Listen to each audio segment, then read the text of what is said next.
One thing I want to just appreciate the fact on is that we have a lot of young candidates in their mid-20s who have put, or even their early 20s, who have put their hand up because they want to see some change. I think across the board, young people don't see themselves being represented well enough by their elected representatives, whether it's at a local, state or federal level. But it's great that we've got so many running this election.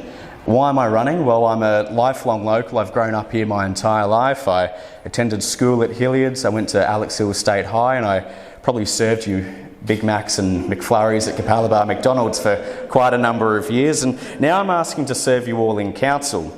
And the reason that is, for that is that we need transparency and accountability. I don't think we're getting that currently.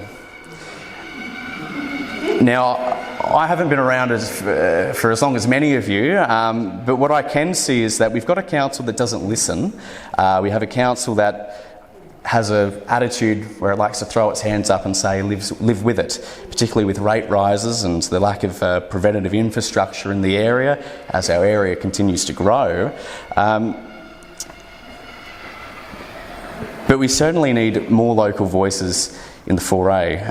One thing I'm proposing are for community town hall meetings like this one here, for people to come along, have their voices be heard, and have their say known, because there's nothing more unaccountable than an elected representative who doesn't listen. When I've been out and about, I've been delivering these little flyers with my face on them, asking for a fresh voice in council, and on the other side we've got I stopped by today. We need councillors who are going to be present. Even if nobody's home, they should know that their councillor stopped by to have a chat about the issues concerning them.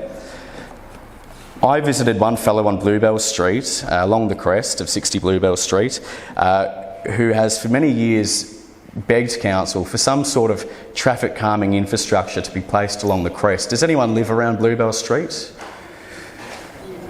No one here? Well, there's a crest and it's pretty dangerous. Quite a number of cars coming around as if it's the Bathurst.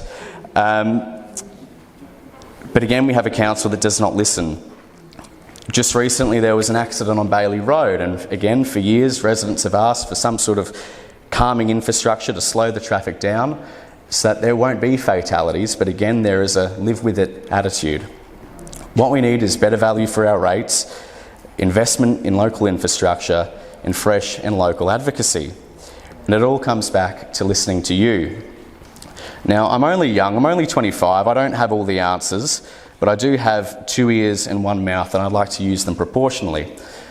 So I probably won't take up 5 minutes or 7 minutes tonight, but I do want to hear from you about your concerns with the council, whether it's issues like Toondah or the Birkdale Whitewater Rafting Facility, or even just future planning for the Redlands. I think it was in the 1970s that a lot of our farms were sold off and suburbs were built, and we've lost, I think, a unique part of our heritage down this way. I'm 4th generation Redlander, if you can call us that. But it all comes back to us and what we want to see. And if a council isn't listening, they're failing us. So I might finish up there and really put it to you about your concerns, because that's why I'm here tonight. I want to listen. So thank you very much. I appreciate your time.